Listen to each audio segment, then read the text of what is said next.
Let's get started with the power of category interconnectivity. And for this event, we have Anna Kelian, and Anna she's Lifebook champion for intellectual life. She's an educator, a trainer, and a Lifebook leader. And she's originally from Lebanon. So Anna, perhaps you could tell us a little bit more about where you are now and probably when and how you found Lifebook and got started with Lifebook. Yeah, sure. So, hey everyone, excuse my my voice. I've been sick for a week now, and it doesn't seem to go away. And I'm sorry in advance if I cough or anything. I'll try to mute myself. But so yeah, I grew up in Lebanon. I grew up in a small town called Anjar in Lebanon. It's an Armenian town. Yeah, then I moved to the city, Beirut, where I spent most of my adult life until recently I moved to Dubai. So I started Lifebook in 2019. I was kind of lost and felt like I'm neglecting a lot of areas of my life because I was just focused on work and, just work. I guess, yeah, eventually I found out that it was my escape. Like some people escape to food, others, to fill a void. For me, it was work all the time. So I was neglecting my health, and I had zero social life. And so I realized that something was wrong. And I was trying to identify these different areas of my life when I saw a video by John and Missy. Vision was interviewing them. I'm like, wow, why am I trying to reinvent the wheel? These guys have written it already. So I didn't even hesitate. I jumped on the program and that was it. It just changed my life. It allowed me to see my life, like all the areas that I even didn't think about, like character. So yeah, that's kind of where I started. It was, I believe, November 2019. Okay, so 2019, that's just over 3 years ago. So can you remember what was your category of strength coming in to Lifebook and how has that changed? Yeah, it's interesting because when I came in, I hadn't figured out anything in most areas of my life, but my life vision was the strongest category because I knew exactly what I wanted in life. But I guess most of us, when we do Lifebook, that's what we figure out. We're like, wow, I have this life vision, but then my life isn't aligned and my day-to-day isn't taking me there. It's like a dream. It's not even possible. So we were having kind of like, my days were different than where I wanted to go, and they weren't leading me there. So it was interesting to find out that my life vision was the strongest category. But eventually it changed. Intellectual got like it was the highest for almost all times, except this last time when I did last month, it was character went past intellect, which is interesting. But and I believe that intellectual went up because I was a learner. I used to learn, but before as well, but it wasn't, it was just diverse topics. And now it was more focused on how can I improve these different areas of my life. So I think, yeah, Lifebook helped me. It became something more of a passion. It's like, I want to learn more to improve each of these different areas of my life. And yeah. Right, so that's definitely a journey. So on that journey, has there been many highlights that relate to being part of Lifebook? Oh, yeah, definitely. So when I finished Lifebook, I had also discovered Mind Valley. So I thought, since I want to follow the Lifebook rhythm every month, and I started picking different Mind Valley quests. each month for that month, right? So for the first January, I picked Ben Greenfield's Quest for Health. The next one was Jim Quick, and so on. But the ones that had the most impact were Wild Fit. I dropped 12 kilos when I did Wild Fit, and this was during COVID, which was interesting. Everyone was gaining weight. I was just releasing it. It was, I think that was a big highlight for me. It gave me that boost I needed, because I was, again, one of the areas that I had neglected was health, and I had put on so much weight. So it was nice to let that go. It changed everything. Like I had, I'm going to say had, because unfortunately this sickness brought my sinus issues back. But after WildFit, WildFit cleared that and cured me from that. So right now I'm going to go back to WildFit to get my health back in order again. So that was one of the highlights. Another thing was the social aspect. I didn't have a social life. As I said, I bury myself in work all the time. So I actively wanted to be part of social groups, but as an empath, it's hard when I'm in a group of people where like I suck their energy and emotions like a sponge. So I might become a toxic person if I'm with the wrong people. So that's kind of what was an issue for me, until obviously I find the Lifebook community, and that was like, whew, it was a total different story. And I remember when Alex asked me to become the intellectual champion, I'm like, what? I don't know if I can thrive in in the society, in the community. I'm afraid of these things. But that helped me in the social aspect, and also my character. It was a really great push from him, and I'm really grateful. The other thing was, I did so many things that I was afraid to do because of Lifebook and because of the accountability groups. That aspect was like an immense kind of a benefit of Lifebook, I would say. Once I had an accountability group, I took on challenges that I was afraid of doing. And one of them was actually getting my driver's license. So when I was a teenager, I used to love driving. I used to love races, and I would just take my dad's car and drive. But I don't really remember what happened. I believe it was a combination of reckless driving that scared me, plus the fact that everyone in the family was like, hey, Anna, go pick this from the store, take your brother to school. I'm like, no, okay, you know what? I'm gonna quit driving for a while. But I think there was a trauma of some sort that I don't remember, because ever since I started being afraid of driving. So my accountability group was there, was almost a couple of years ago now, when I said, you know what, guys, I'm gonna go to driving school and get my license. And I did it. And when I look back now, I'm like, oh my God, how did I do that? I didn't want to even go right now. If I wanted to go now, I was like, no, thank you. But I'm glad I did that. I got my confidence. I removed that fear, all because I had my accountability group supporting me. I was like, hey, I made this vow. I'm gonna have to do this. So that was another impact of Lifebook.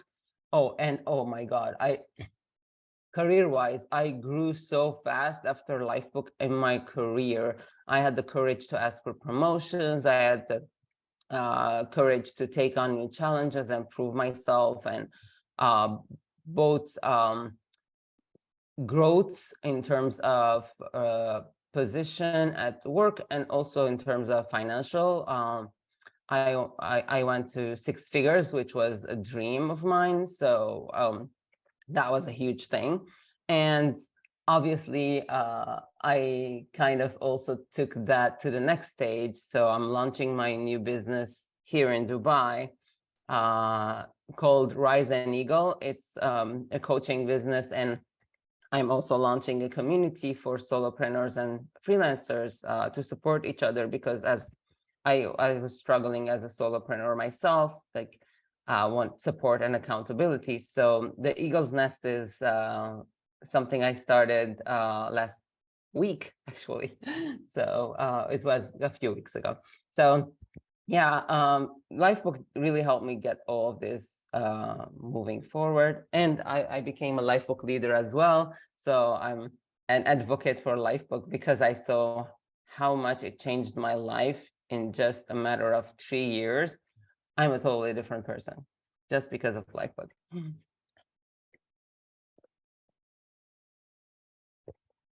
That does show the power of accountability, as in all the things you've been able to do. So I think I saw that your Eagle's Nest is mentioned in your description for your upcoming workshops, which we'll learn a bit more about soon. But beyond Lifebook, your profile says that you're an advocate for INFJ, and initially I wasn't too sure what that was and how it connects with Lifebook. So can you tell us about that, please? Yeah, so INFJ is a Myers-Briggs personality type. According to their site, it's a rare type personality. It stands for introverted, intuitive, feeling, and judging. Actually, for each of these personalities, they give a name, and INFJ is called an advocate. I'm guessing because we really like to help people and make positive impact on the world. So INFJs are very empathetic and compassionate people. We are deeply principled. I'm like deeply connected to my values and beliefs. And if everything in my life has to align with my values, or else I'm in constant battle with myself. Also, as an INFJ, as I said, we want to leave positive impact on the world. We're kind of private people. That's why also being an empath and a private people is like withdrew me from the social life at some point. And we're very, very intuitive and perceptive. So I can see like patterns and connections where others might not see. So the way this connects with Lifebook is that when I was writing my life vision and specifically my career, it had to have some sort of positive impact on the world, right? And every time I revisit my life vision, I'm very, what's the word? I'm very satisfied or content with where I am right now. As I said, I didn't even need to start my business. My career is growing great. I'm making enough money. I live in a beautiful city. I have friends. I have the Lifebook community. I'm in a good place. And for me, actually, recently my life vision changed from something that was out there to the present moment. So my life vision isn't a villa and a car and travel, all those things, because I realized no matter what I do in life, I might not attain those, or even if I attain them, it's like, what is it? Is it the end? So recently, when I was thinking of my life book again and my life vision, I realized my life vision is about this now moment. I just want to be present in the moment and really experience life, because I'm like, why are we even alive, right? And for me, it was, I want to experience life. And the second thing, and the reason I started my business, and the reason I'm want to give more to the world, is because I want to leave a positive impact. And so that became kind of my life vision and mission. Experience life to the fullest in the moment, even when you're sick. Experience it. Say, what's going on with me? You don't need to enjoy every moment. Life isn't supposed to be enjoyable every single moment, but we can experience it to the full. But then also, how can I leave a positive impact, right? And my life vision had to align with my values as an INFJ, because if it was somewhere out there and it doesn't align with my values, there's going to be that clash, as I said, and I will have regrets. And I prefer to live a life with no regrets. So that was kind of tricky, because when I'm out in the world or on social media, there are so many trends and things pulling us towards them, and most of them don't align with my values. And so there's this clash, like, oh my God, all the coaches are doing this, but I probably need to do that to get clients. But then I'm like, no, it's against my values and principles. So it's not an easy thing when you have to align everything to your values, but you get that also. You don't get that clash, and you don't get the no regrets kind of thing is what's important for me. So that kind of is something that connects with Lifebook. Another one is that my intuitive nature, it keeps me asking, is my life vision still in alignment with my current beliefs? Because one of the challenges was to question my beliefs when we did Lifebook, because as I said, I'm a principled person. So which was the most beautiful thing, was that I let go of that attachment and I started questioning those values and beliefs as well. Which is, it doesn't mean that they're wrong or right. I don't even believe in those two terms. But what I'm saying is that sometimes we're so attached to these things that they hold us back. So it was nice that I started questioning those things and changing my life vision. Like every single year since 2019, my life vision has changed. And it's like, what? Yeah, because it's not about the destination. I realized it's like, if I said I wanted to go, my destination is, let's say, I'm going to give a US example because most people might understand, from San Francisco to New York. If my destination was New York, I don't want to get distracted on the way. And I was like, I'm super focused on that. But then if I do get distracted, I'm delaying that. And then also because it's out there, I'm not experiencing the adventure on the road. Well, if I say, okay, here's the thing. Let me try and go from San Francisco to New York. That's the goal. But I'm open to whatever happens. And I want to experience the entire thing. So along the way, I'm experiencing the moment. And if eventually, every time I'm asking myself, every time I get back into the car, let's say, I'm asking myself, is still New York my destination? Or should we just go to Florida? You know? So I'm not attached to that destination, but I have it as a target. So I'm not, spending all my time sitting in one place. That I have a destination, but I'm not attached to it. It's about this current moment. So I keep questioning it. And lastly, about the INFJ part is, as an empath, as I said, it was really hard to have a social life, as also a kind of a person who's like private. But the Lifebook community was what I needed. It feels like we are like-minded people. We think alike. We have similar values. It's a positive environment. So when I'm here, I don't feel like I feel like I'm absorbing good vibes, and good energy instead of the opposite. So I'm really glad that this helped me with my social life as well.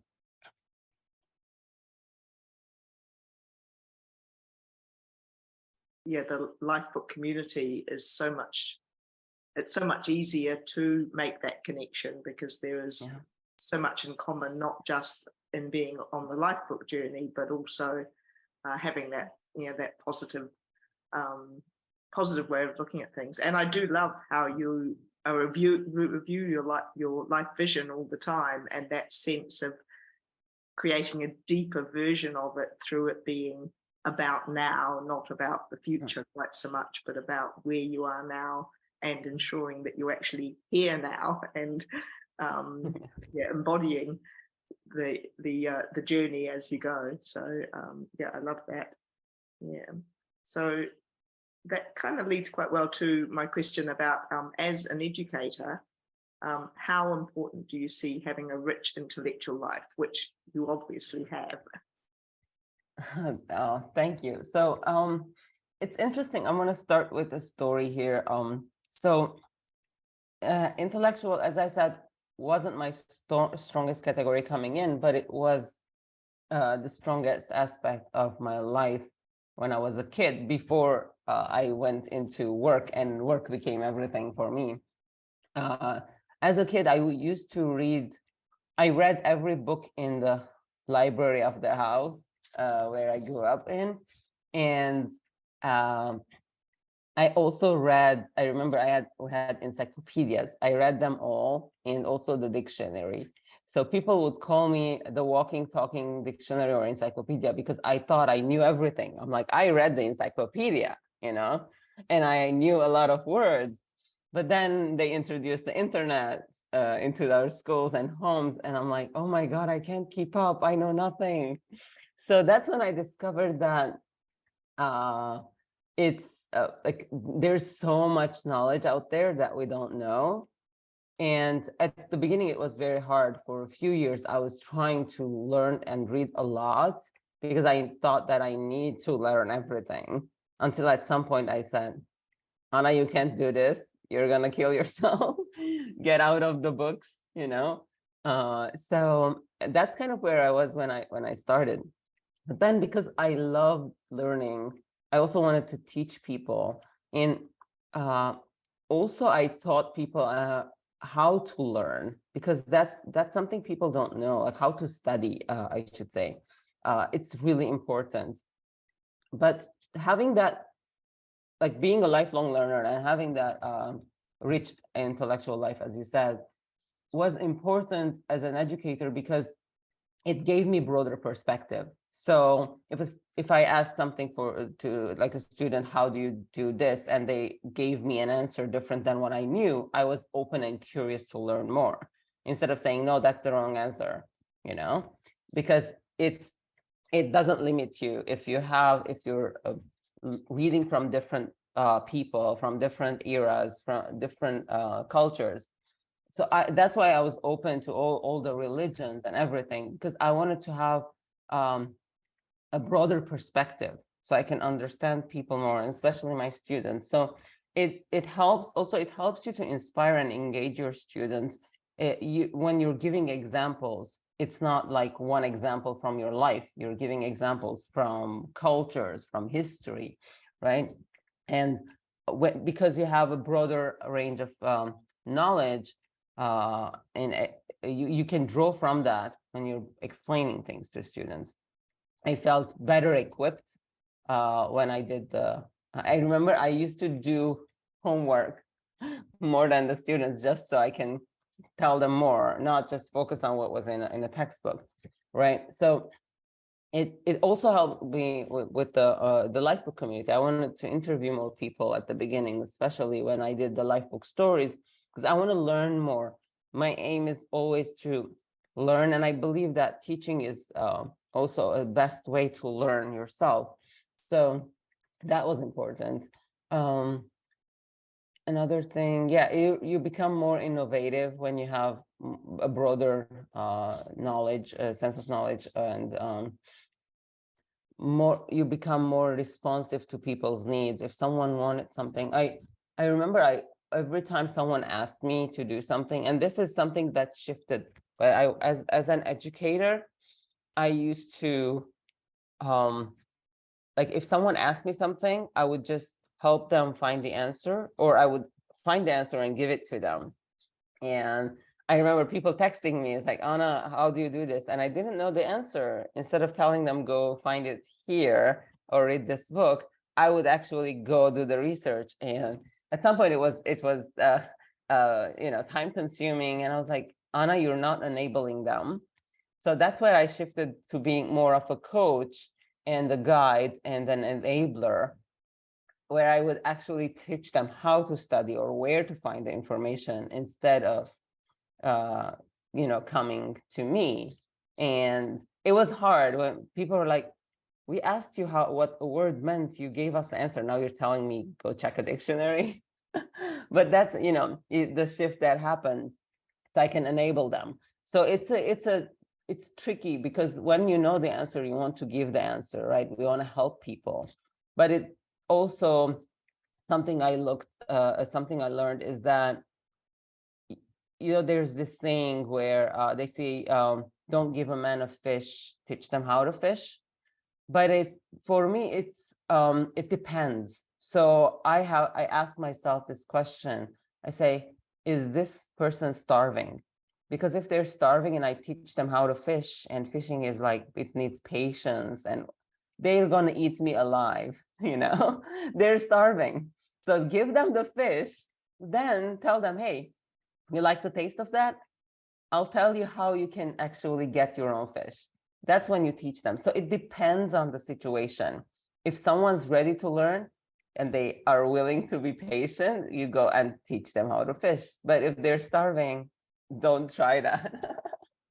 Right? So it's really, all of this has come from my investment in intellectual life, because I started also at some point questioning things I read. I'm like, is this true? Like those quotes, like that statement that we say. I was like, is this really true? Does it like work every single time? I mean, if someone's starving, probably not, you know. Just like if someone's drowning, you don't teach them how to swim. You pull them out of the water first and then teach them how to swim. So it's really what helped me with the intellectual life is just to see, to have that broader perspective, and to able to see and discern and ask more questions. Actually, it was about more becoming a curious person and ask more questions to learn more before providing any of the broad knowledge that one can have. Because it's not always the answer that pops in your head the first time, like someone asks a question, it probably might not be the answer they need. And sometimes they don't need the answer. They just need some directions. So having that, knowing that, and getting to that level is just interesting on a lifelong learner's journey, where you get to the point where you know that you don't know anything. Yeah, there was a definite moment of ouch there, as I realized that I tend to try and give people answers all the time instead of actually learning to ask questions and learning to think, to actually analyze what their need actually is, whether it is, like you say, is the answer to this question right now, because you know that they'll have problems without it, or the direction to where they can find out the answer, or actually, is this what you need? Ask some questions. So I've definitely filed that one away to remind myself that that's something I could be doing better. Yeah. So this being about the power of category interconnectivity, have you got any tips for leveraging the fact that our categories are all interconnected, particularly in relation to intellectual life? Yeah, so obviously intellectual life, I would say, is the most important category, and here's why. Because Lifebook is an intellectual practice, right? It's an intellectual experience. If we don't have clarity about any of the categories, how can we improve them? If we didn't think about, okay, what are the different areas of my life, which is an intellectual activity, we wouldn't even know about the existence of all these categories, right? This is why it all comes to the intellect. So when it comes to any of the categories, and this is where the connection is, you want to ask the different questions, whether it's the PVPS, like what are my beliefs about health and fitness? What's my vision for career? What is my purpose for a romantic life? What are the strategies that will get me there? All of these questions are intellectual activities. So if you don't have that clarity, if you don't stop and think about them and ask those questions, and you're not curious, you're just living a life designed by society, right? You're just following the flow of the way the current takes you. But if you want to design your own life, then it's an intellectual thing. So it ties to every single area of your life. You want to start with that clarity. You want to know where you are, where you want to go, why you want to go there, how you want to go there. And once you have that clarity, then you're going to have the plan, again, an intellectual activity. But one thing I would say is the mind is very important, yes, but it also is what stops us in most cases.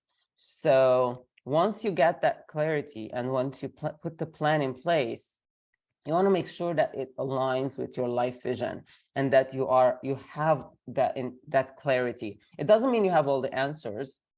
It means you have a strong purpose. So when you're taking action, your mind is out of the way, because that's when we start to sabotage ourselves, because the mind starts to sabotage ourselves. It draws from past experiences, it draws from other people's experiences, it thinks about the future. And when you're in the moment, when you're taking the action, you want to be fully present, and the mind can interfere with that when it conjures things from the past or thinks about the future, right? So intellectual is important in both aspects. It can be super helpful and it can be sabotaging.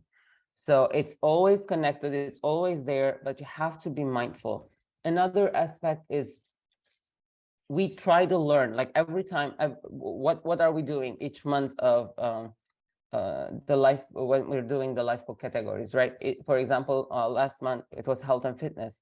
This month it's intellectual. Like what did we do? Most of us go pick a book or a course. We pick something intellectual to do, or maybe we're journaling, writing. We're going to write a book this month. So it's an intellectual activity. But the most important thing to note is that when you read something, it's not like, it's not going to be perfect. It's not the answer. It will help you find answers, but most of the time the answers are within us. We want to have that alignment. We want to find that within us. So intellectual is important. We want to read, we want to broaden our perspectives. That's why I say read from different sources. Sometimes it's confusing, yes. At some point you will choose to follow one thing or one strategy, right? But you can't know. If you have this question, I always say, if when I'm taking the action, let's say I choose a strategy for health and fitness, but every time I'm doing this yoga exercise, I'm saying, is there a better exercise out there? Is there a better exercise out there? I'm sabotaging myself, right? So in that case, I would say, no, don't think about it that way. Focus on what you're doing and say, for example, every weekend or every January, I'm going to research new techniques. But for this year, I've chosen the best one. This is the best one from my current knowledge standpoint, right? So this is very important, because if we don't think about it that way, we're going to fall into this cycle of procrastinating learning. I was like, hey, let me learn something new. Let me learn something new. And we never do it. Every day when the time comes for yoga, instead of doing the exercises, like, you know what, let me just search for a new video and try something new. And eventually we don't get to do what we're supposed to do. So either take one day a week, if you really think that this is not working for you, and say every Saturday during the yoga session time on my calendar, I'm going to learn, but all other days, no learning, no research. I'm going to focus on doing this. Or as I do every January, I do different types of researches, and I find the best one. I'm like, I'm going to stick with this. And what do I mean when I say the best one? The best one is what aligns with you at that moment, is what you need at that moment. And that's it. It's not a lifetime thing. One thing we need to remember is there are cycles and seasons. So we think that I did all this research. I want to find this one thing that I can do forever, right? We want it to be that way, but it never is the case. Things change, our location changes. Obviously, we want to think like that. So when I chose exercises, I chose things that didn't have to do with gyms and dumbbells and heavy things that I can't carry with me. I chose the one with the resistant bands. I'm like, okay, I can put that in my bag if I travel and I can take it wherever I go, right? So you want to be creative in that thinking. So it sticks with you that long, because I'm like, I did all this research. I don't want to change it in a few weeks.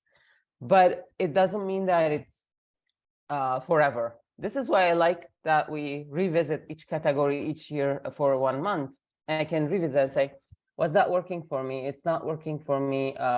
What is not working for me? Let me try and fix that.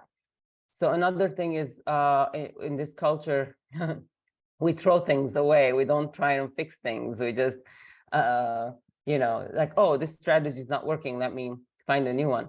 Where instead of, putting it under a microscope and saying, what is actually not working? Maybe the timing is not working. Maybe I want to do it at the time of day when it doesn't make sense. Maybe it's, I don't know, the place isn't working, right? So also ask questions. It's always about really getting that clarity of where I am, what is working, what is not working. If something's working, do not change it just because there's a new trend out there. Like, I tried so many apps for managing my tasks. Every year I go back to doing it in a bullet journal, because I'm like, nothing beats pen and paper, nothing. Like, remember I did this workshop on how I created my Lifebook in Coda. Now I'm doing it with pen and paper again. Things change, things change. We change, as humans, we grow, we change, and want to find things that work for us. So that's important. And another point about the intellectual life, probably not related to your question, but one thing I realized is that the mind is a virtual space, just like your desktop, your computers, right? Like whatever is in there, it's not, you can't see it, the bulk of it, right? So here's a joke that I don't know if it's told in other cultures. Back in my hometown, when they introduced the TV for the first time, my mom's neighbor, an old lady, she's been staring at the TV all day long. And when people say, why aren't you going to bed? They say, well, aren't the people in this box going home to sleep so I can go to sleep? They are in my house. So they kind of is like, and how do they fit in there? Why can I see their entire bodies, right? It's the same thing. It's like, imagine you have all these books in a bookshelf and they take this entire space. While if you have the PDF versions of them in a computer, you don't even see them. So one thing I realized, it's the same with the information in our heads, right? And we don't know what we know because we don't see it. I can tell you I have 100 books in my shelf because I can see them, but I don't know how many books I have in here or how much knowledge I have because I can see it. And that is why it's tricky when we're stuck in our minds. What happens is that time doesn't exist. There's no time in there. How often you're like, oh my God, where did the time go? Because we were reminiscing on something in the past or thinking about the future, because time doesn't exist in the mind. So we want to always remember that we are physical beings, sensual beings, and we use our senses. And I realize that every time I work on a computer or just thinking in my head, I want that pen and paper. I want to make it physical. I want to make it tangible. I want to see it to understand it fully. So when you're reading a book, when you're taking a course, the reason nothing, I wouldn't say nothing, but most of it doesn't stick is because we're not making it tangible into our worlds. The more senses you incorporate, the more you're going to remember. So that's very important as well. So even with any category, I'm mentioning this here because with any category, when you're learning something, practice it. Practice is more important than what you read. So I have a friend who says, read a little, practice a lot. And that's how we learn the best, by using our senses and by practicing in any category. Hope that was helpful.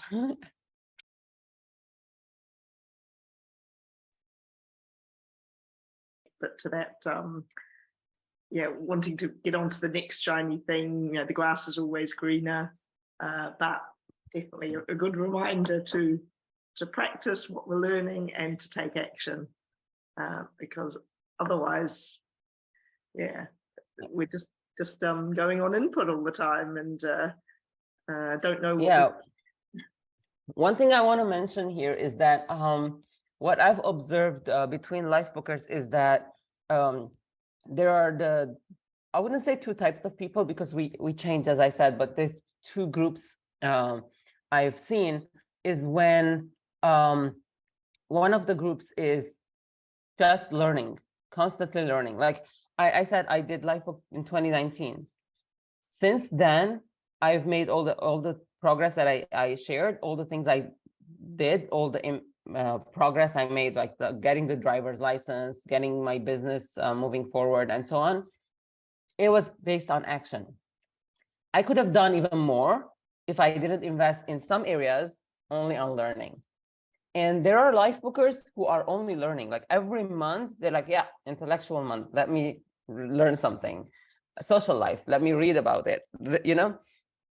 So I want to remind you to be aware of that, because if check when you did Lifebook, and since then, how much action did you take, not how much did you learn? Because the knowledge is not, it's helpful, but if you don't take it if you don't act upon it, it's not powerful. They say knowledge is powerful, applied knowledge is powerful. Knowledge isn't powerful. It's just you become a book or a walking, talking encyclopedia, right? So make sure you apply it. Make sure that you're taking action. That's more important than what you learn.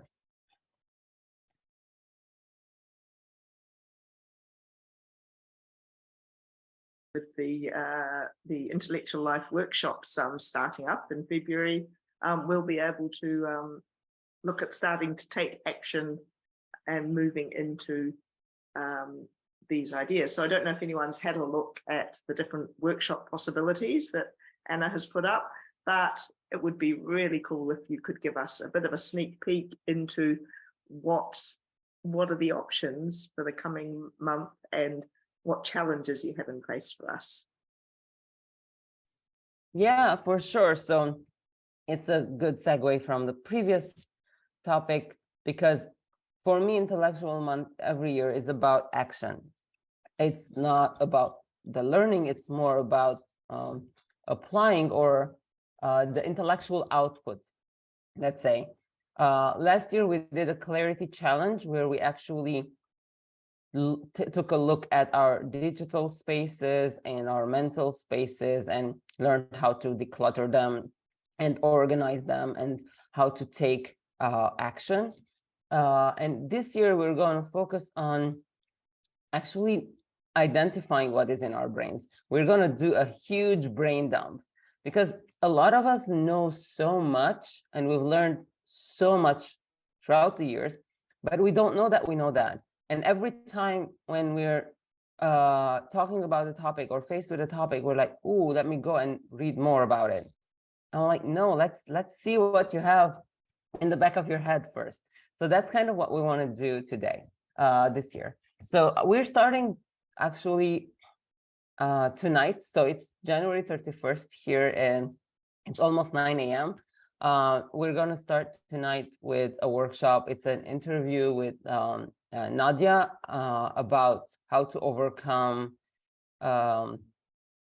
overthinking and start writing, because most of us just fear writing because we don't know what's going to come out. But this is the challenge this time around. We want to see what is going to come out. We want to open the closets, take everything out, and see how much we know about the topic. Now, there are two ways you can do this. You can either choose to do random brain dumps, but the goal for this year is actually, what if we target this? So for example, a lot of people want to write books and they're afraid of writing the book. They might have a lot of ideas in their head. They might have snippets written here and there, like myself, and I want to put them in a book. This is the perfect opportunity for us to do that, because what we want to do is we want to put perfectionism aside, put editing aside, put revisions aside, and say, I'm not writing a book that I want to publish. I'm just seeing how much I know about this topic. Can I even write a book about this? So let me do a brain dump. So what we're going to do over the next few days, today we're going to unblock you and teach you about free writing and how to not overthink it. Tomorrow, we're going to start with identifying, okay, what is the goal? What do you want to do? Do you want to write a book? Do you want to write different blog posts? Do you want to write a script? There's a lot of ideas we're going to also talk about in the call, so you can pick from it. And it can be something as simple as, for example, you might say, you know what, I'm going to gather all the family recipes in a book, and I'm going to share it with my family. I'm not going to publish it. I'm just going to share it with the family. And you feel a sense of achievement at the end of the month, while you also feel like you created this family legacy, right? You gathered recipes from your grandma, your neighbor, your mom, your whoever's in the family, your cousins. Or you can say, I'm going to write letters for my kids when they grow up. I want to write stories about the family. Or you want to interview an elderly person in your family and say, I want to share the stories of our family before this person passes away. I want to gather those. So it might be something like that. It might be something, maybe something's frustrating you. You commute to work every single day and you use public transportation, and it's either a fun, there are fun things that happen on there, or things that frustrate you. You might want to just write a journal about that, and then it becomes my adventures in public transportation, and maybe you might publish it one day, Sorry. So the aim of this month is to try and create some intellectual property or output, but also to mainly gain clarity about things. You want to find those missing pieces of any puzzle. It might be in your head. You say, okay, before I read about this topic or learn more about it, I want to write down everything I know about it. So what are the different questions? The second day is going to be that we're going to outline the book, or write all those questions that will become your prompts for your daily tasks throughout the rest of the month. And this is going to block you, because writer's block isn't real. It's actually a mental kind of block that we create for ourselves.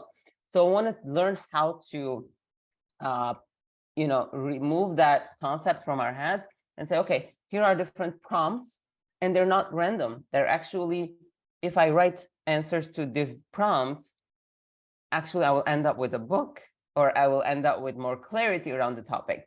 One of the things is, for example, let's say last month you read a few books, or you took a few courses, or over the last year, about health. Where are your notes? Are they scattered everywhere? Like what happened to them?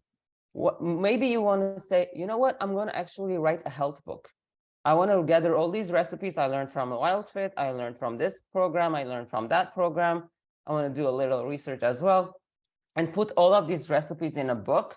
So the next time I'm like, I want a keto recipe, I don't go to Google, because guess what? You're going to waste a lot of time going to Google every single day.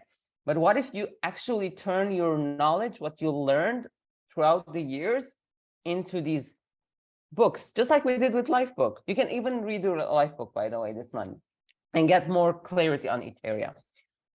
You can create a health book. Another thing which is really good, is going to be a business book. Now, what is a business book? A business book is, again, you'll ask all these questions and write answers around your business. This is going to be helpful for coaches. You might write things, for example, like, who is my ideal client?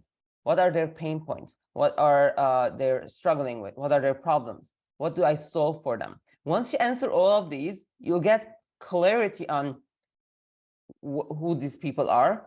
You get clarity on what you already know and how you can help them. But also you can see the gaps. And here's where you find, first of all, you realize, wow, I know so much about this.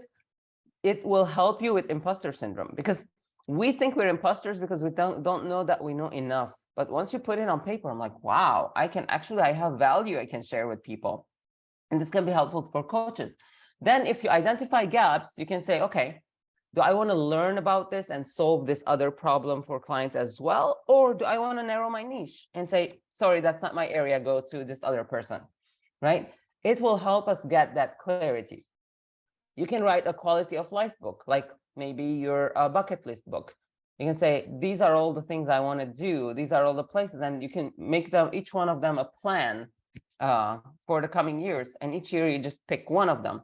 It can be multiple things, but the aim is for you to identify what is it that you need clarity around the most right now. Is it your business? Is it your health? Do you want to create that health book? Do you want to leave a family legacy, gather those recipes, or write letters, or do the interview with an elderly, right? There are many, many, many, many examples out there. Maybe you want to write poetry, or you already have a lot of poetry. You want to put them in a book. Maybe you want to illustrate them. You're not a writer. You just want to take maybe photography and create a book of photos. Again, we'll discuss about the different kind of structures for that. So the aim is really to create something just to find out what you already know and to create something at the end of the month. And last thought would be for coaches. You might want to create a free ebook that you offer with your coaching. And this can be the right time to do that.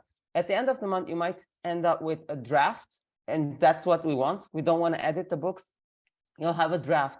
But guess what? Once you have the draft, the next step is, if it was a draft for one chapter and you have a habit of writing, because we're going to write every single day at a specific time, then you can actually write the other chapters in the future. If you have a draft for a book, you can even give it to an editor and say, edit this, publish this for me, here's my money, and here's the draft, right?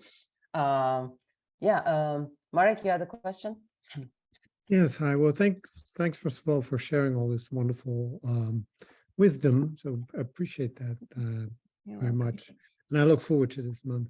So I wasn't quite clear. I did ask you a question earlier. Thank you for answering, because there was 1, 2, and 3 already this week that was planned. But and my question is, the first one is called Stop Overthinking, Start Writing. Is that different from day one, from knowledge to creation, or are those two the same?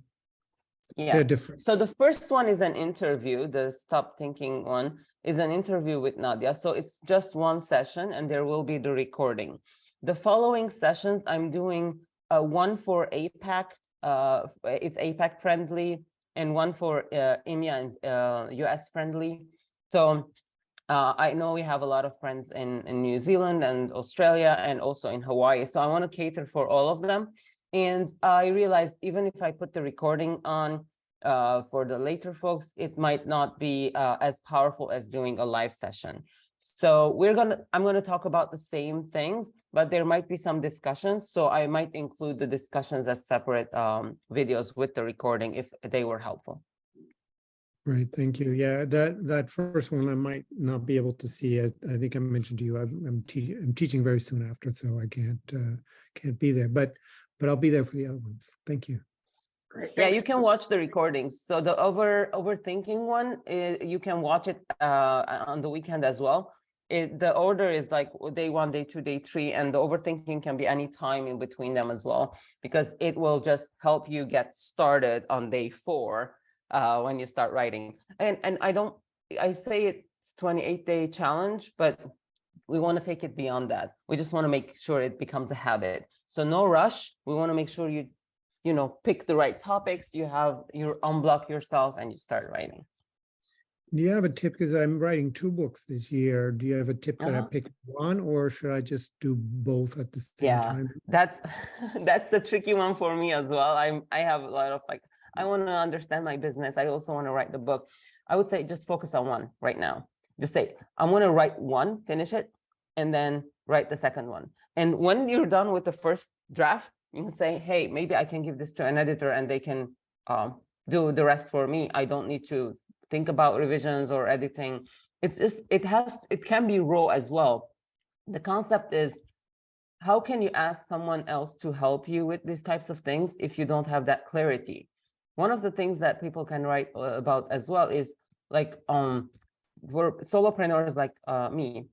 We're like, I want to get an assistant to help me, but then how can I explain all these things to them?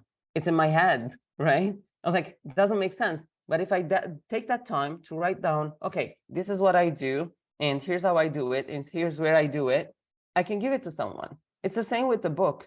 There are so many people out there that are willing to help do proofreading, do editing, do rewriting for you. But because it's your book, you don't want to give them just a topic, and it's not ghostwriting, right? You want to write it. So once you have that first draft, first you have clarity about how much content you have. Do you want to do more research on it or not? And how ready it is. And then you can give it, once it's ready in that stage, you can give it to anyone to help you out with it. So that's the main goal for this one. Just let's get started. Let's not get stuck on each word and each chapter and try to perfect it. Let's finish the entire thing and have this grander vision, and then we can polish it, or someone else can. Well, one of my problems, I did research for 25 years, and now it all has to happen. That gives me some trepidation. But anyway, thanks. Yeah, I understand. Yeah. Well, it waited that long. It can wait a few more months for the other book, but we can focus on this one book tomorrow. Thanks. Thank you so much for those questions, Marek, because they were, I'm sure they were on the top of other people's minds as well. And that's really helped me get some clarity too. Now, Anna, I realize we've gone to, we're 57 minutes in, and Yes. Anna has to get away to another call. So if anyone did have any questions, I'm sure Anna won't mind if you pop them in the comments of the event, and maybe you could answer them later. But I really appreciate that's been a great session and lots of good information. And I actually have managed to slowly clarify what I might want to be writing about in the process of you telling us about the possibilities, which has been really helpful, because I think I've got an angle on it now. So thank you very much, Anna, and thank you very much for telling us all about your Lifebook story. It's great.